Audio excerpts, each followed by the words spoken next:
감기와 천식을 구분하는 몇 가지 방법이 있는데 먼저 천식의 발병 원인은 알레르기입니다.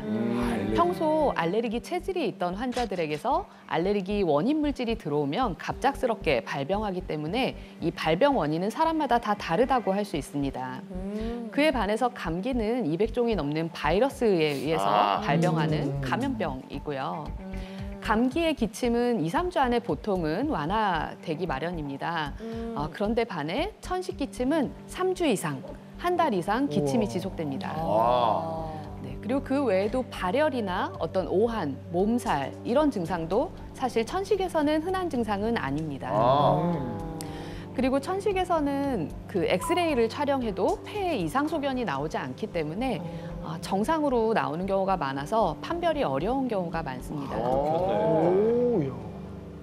그러면 기침 소리로 그러면 천식과 감기를 구별할 수 있는 방법은 뭐 없을까요? 네, 사실 기침을 심하게 할 때 이게 천식 기침인지 감기 때문에 생기는 기침인지 구별하기가 쉬운 건 아닙니다. 근데 다만 제가 들려드렸던 그 쌕쌕거리는 소리가 천식 환자의 특징이거든요. 네. 그래서 이런 소리를 동반한 기침이 3주 이상, 4주 이상 지속된다면 그때는 천식을 의심하고 병원을 방문해서 진단을 받아보시는 것이 좋습니다.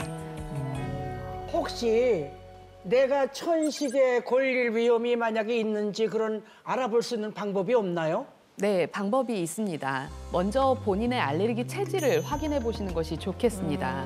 이런 천식 같은 경우에는 가족력이 있는 경우, 그러니까 부모님한테서 천식이나 비염이나 아토피 피부염 같이 알레르기 질환이 있었다든지 그런 경우에 이제 자손에게, 자식에게 유전되는 경우들이 있습니다. 그래서 가족력이 있는 경우 조금 더 위험성이 높아지고요.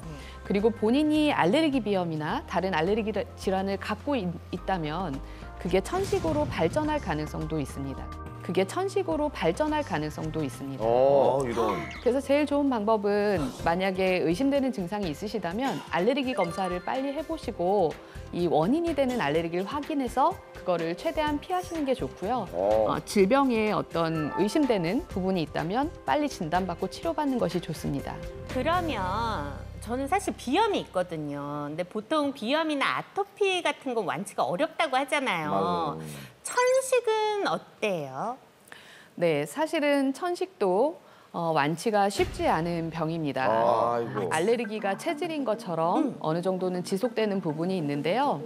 다만 고칠 수 없는 병이 아닙니다. 그래서 고혈압이나 당뇨처럼 꾸준히 약을 사용하고 조심하면 철저하게 관리를 할 수 있는 병입니다.